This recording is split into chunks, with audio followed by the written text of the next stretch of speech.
बिस्मिल्लाहिर्रहमानिर्रहीम। अस्सलाम वालेकुम दोस्तों, जहाँ भी रहें आप बहुत खुश रहें। आप देख रहे हैं मेरा चैनल किचन फ्यूजन। दोस्तों आज मैं आपके साथ शेयर कर रही हूँ रमज़ान शरीफ की स्पेशल 2 टाइप पकोड़ा रेसिपीज़ की एपिसोड नंबर 1।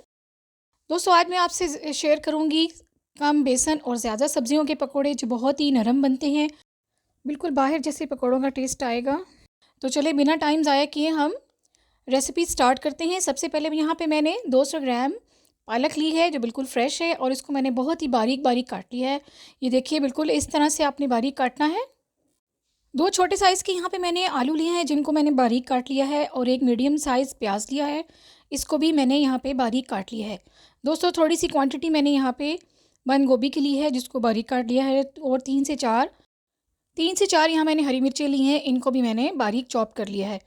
तो दोस्तों सबसे पहले हमने यहाँ पे बेसन लिया है 200 ग्राम। बेसन को हमने छान लिया है। छानने के बाद इसको मैंने एक डोंगे में डाला है और अब इसके अंदर हम डालेंगे 1.5 टेबल स्पून कुटी हुई लाल मिर्च, नमक हस्बे ज़ायका, आप अपनी मर्ज़ी से डाल सकते हैं, ज़्यादा या कम कर सकते हैं।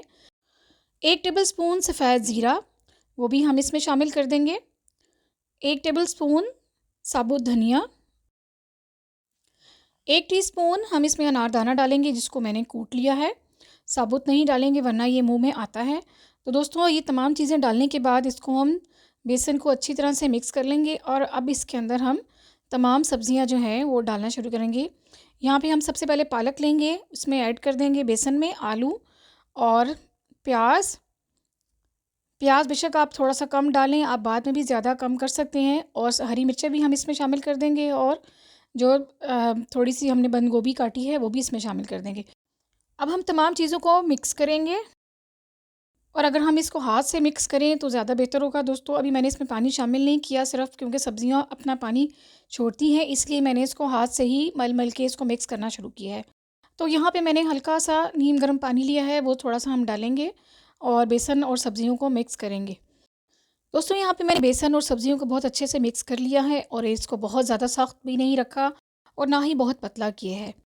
तेल मैंने पहले से गर्म करके रखा हुआ है। अब इसमें हम पकोड़े डालने शुरू करते हैं। यहाँ पे हम छोटे छोटे पकोड़े मैं यहाँ पे डालूँगी, बहुत बड़े बड़े नहीं डालेंगे हम। आप देखेंगे कि बहुत नरम बनेंगे और ज़्यादा सब्जियाँ और कम बेसन वाले पकोड़े जो कि अक्सर लोग कहते हैं कि बहुत ज़्यादा सख्त होते हैं और बिल्कुल भी खाए नहीं जा सकते, तो बिल्कुल ऐसा नहीं है। आप देखिएगा बहुत ही नरम बनेंगे ये। तो दोस्तों यहाँ पे ये पकोड़े जो हैं बहुत अच्छे से ब्राउन हो चुके हैं, पक चुके हैं। तो अभी मैं इनको ऊपर नीचे करूँगी और फिर इन तमाम पकोड़ों को हम निकाल लेंगे। आप मेरी बताई हुई रेसिपी के तरीके से रमज़ान शरीफ में बनाएं, आपको इंशाल्लाह बहुत अच्छे लगेंगे, बहुत ज़्यादा पसंद आएंगे। यहाँ पे दोस्तों पकोड़ों के मैंने प्लेट में डाल लिया है। अब इन पकोड़ों को आप केचप के साथ, हरी चटनी के साथ और मीठी चटनी के साथ भी आप इसको सर्व कर सकते हैं। तो दोस्तों प्लीज़ आप मेरी बताई हुई रेसिपी पे ज़रूर अप्लाई कीजिएगा, इंशाल्लाह आपको बहुत अच्छी लगेगी। तो अब हम बनाना शुरू करते हैं पालक के पकोड़े, जिसमें पालक की क्वांटिटी ज़्यादा होती है और बाकी चीज़ों की क्वांटिटी कम होती है। तो दोस्तों यहाँ पे मैंने पालक के बड़े बड़े पत्ते लिए हैं, देखिए इनकी जो डंडियाँ हैं वो मैंने काट ली हैं। यहाँ पे मैंने 300 ग्राम पालक लिया है और ये देखिए इनको मैंने बीच में से पत्तों को काटा है। ये देखिए बिल्कुल इस तरह से, बहुत ज़्यादा बारीक नहीं किया इनको मैंने। तमाम पालक को मैंने बहुत अच्छे से धोया है ताकि रेत वगैरह निकल जाए। दोस्तों बाकी सब्ज़ी में मैंने 3-4 हरी मिर्चें ली हैं, थोड़ा सा हरा धनिया, एक अदद छोटा प्याज लिया है और यहाँ पे मैंने आलू लिए हैं 2 मीडियम साइज़, जिसको मैंने फ्रेंच फ्राइज़ की तरह काट लिया है। इन आलुओं को मैंने बारीक ही काटा है ताकि तेल में ये अच्छी तरह से पक जाए, गल जाए। तो दोस्तों यहाँ पे मैंने 200 ग्राम यहाँ पे मैंने बेसन लिया है। अब बेसन के अंदर हम शामिल करेंगे यहाँ पे सबसे पहले 2 टेबल स्पून चावलों का आटा। अगर आपके पास नहीं है तो कोई मसला नहीं। यहाँ पे हमने half tea spoon baking soda डाला है। नमक हस्बे ज़ायका आप अपनी मर्ज़ी से डालें, जैसा आप पसंद करते हैं। अब बेसन में शामिल करेंगे 1 टेबल स्पून कुटी हुई लाल मिर्च और 1 टीस्पून पिसी हुई लाल मिर्च का, इससे बहुत अच्छा कलर आता है। और दोस्तों यहाँ पे मैंने 1 टेबल स्पून दही का लिया है। साथ ही मैंने यहाँ पे दरदरा सा 1.5 टेबल स्पून साबुत धनिया ली है और 1 टेबल स्पून इसमें मैंने सफ़ेद ज़ीरा शामिल किया है। 4 से 5 हम टेबल स्पून यहाँ पे ऑयल का डालेंगे और इसके बाद तमाम बेसन को अच्छे से मिक्स कर लेंगे। यहाँ पे थोड़ा सा मैंने नीम गर्म पानी लिया है और बहुत अच्छे से यहाँ पे मैंने बेसन को मिक्स किया है और इसके साथ ही मैंने यहाँ पे इसमें ऐड कर दी हैं सब्जियाँ जो मैंने काट के रखी हुई थी।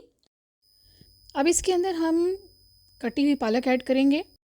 पालक को डालने के बाद इसको हम अच्छे से यहाँ पे मिक्स करेंगे, क्योंकि ये पालक थोड़े बड़े साइज़ की है तो अच्छी तरह से मिक्स नहीं होती। पालक को यहाँ पे मैंने बहुत अच्छी तरह से मिक्स कर लिया। आप देख सकती हैं जो बेसन मैंने घोला है वो बहुत ज़्यादा सख्त भी नहीं है और ना ही बहुत ज़्यादा पतला है। कढ़ाई में तेल गर्म हो चुका है, अब हम पकोड़े डालने शुरू करते हैं। दोस्तों यहाँ पे मैंने गोल गोल पकोड़े नहीं डाले, बल्कि मैंने लंबाई में यहाँ पे पकोड़े डाले हैं। और लंबाई में, क्योंकि ये पत्ते इसके काफ़ी बड़े बड़े थे, तो इसमें जो पकोड़े बनेंगे वो आपको लंबाई में ही नज़र आएंगे। तो ये देखिए सारे पकोड़े मैंने ऑयल में डाल दिए हैं। जो पकोड़े आपस में जुड़े हुए हैं उनको हम चम्मच की मदद से अलग अलग कर देंगे। आँच को हम यहाँ पे मीडियम ही रखेंगे। दोस्तों ये देखिए पालक जो है बहुत ज़्यादा वाज़ेह तौर पे आपको इसमें नज़र आ सकती है। दोस्तों बहुत ही बेहतरीन किस्म के और बहुत नरम पकोड़े बने हैं पालक के। और अगर आप बच्चों को खिलाएं, वैसे तो वो पालक नहीं खाएंगे, लेकिन पकोड़े वो ज़रूर खा जाएंगे क्योंकि उनको इतने मज़ेदार और इतने टेस्टी लगेंगे। तो यहाँ पे पकोड़े हमारे पक चुके हैं। यहाँ पे मैंने एक प्लेट में इनको निकाल लिया है। ये देखिए माशाल्लाह बहुत अच्छा कलर आया है, बहुत ही ज़बरदस्त किस्म के पकोड़े बने हैं। दोस्तों आप इनको केचप के साथ या हरी चटनी के साथ भी सर्व कर सकते हैं।